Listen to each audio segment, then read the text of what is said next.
नमस्कार, good morning सभी को।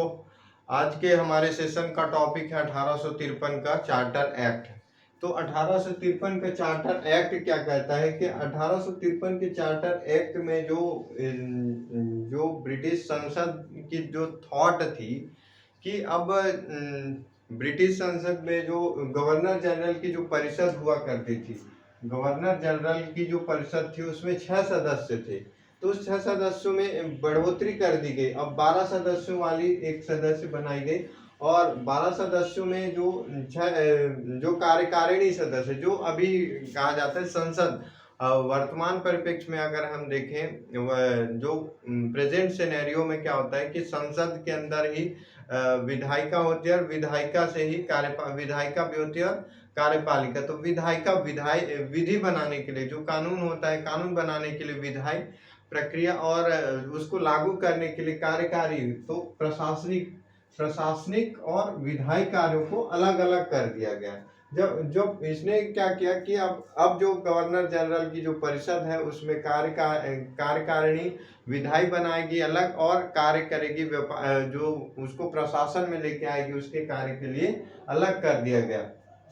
और कार्यकारिणी की परिषद में जो कानूनी सदस्य के रूप में नामित किया जाता था उसको अब पूर्ण कानून सदस्य जो होता था उसको पूर्ण सदस्य दे दी गई थी। अब धीरे धीरे समझ में आने लगा था कि अब जो प्रशासन होगा इन सदस्यों के द्वारा, और विधायिका होगी वो विधि बनाएगी और प्रशासन विधि, जो विधायिका बनाई है जो विधि उसको लागू करने के लिए कार्यकारिणी होगी जिसको प्रशासनिक कार्य के लिए अलग। तो संपूर्ण भारत के लिए पृथक विधान परिषद की अब स्थापना, जो अभी जो संसद है उसका जो कॉन्सेप्ट है, उसका जो मूल जड़ है वो 1853 के चार्टर एक्ट के द्वारा हमें दिखाई देता है।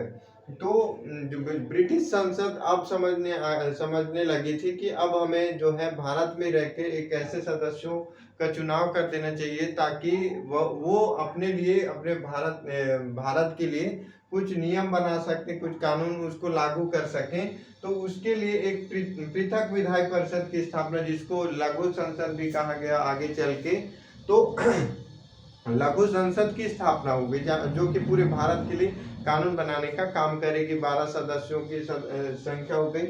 और सबसे मेनली बात, जो सरकारी सर्विस होती थी, गवर्नमेंट जो जॉब जो पद होते थे उनके लिए अब जो है एग्जाम लाने की बात हुई कि सरकारी एग्जाम होगी, उसके थ्रू जो है उसमें कैंडिडेट सेलेक्ट होके आएंगे। अब वो काम कर सकते हैं, चाहे वो ब्रिटिश के हो या फिर भारतीय हो। इसलिए ओपन टेस्ट जो सिविल सर्विस की जो एग्जाम्स होते थे या फिर कोई भी पोस्ट के लिए, अब जैसे कि वर्तमान परिप्रेक्ष्य में प्रेजेंट सिनेरियो में किसी भी पोस्ट के लिए एग्जाम के थ्रू जाते हैं, सेलेक्ट होते हैं गवर्नमेंट में। तो उसी का जो न्यू है वो 1853 के चार्टर एक्ट में हमें दिखाई पड़ता है। तो सबसे पहले इसने पहली बार क्या किया कि विधान परिषद जो थी, जो गवर्नर जनरल के परिषद में जो 6 सदस्य थे उसमें 6 सदस्य में बढ़ोतरी करके 12 सदस्यों वाली एक परिषद काउंसिल बना दिया गया, जिनके कार्यों प्रशासनिक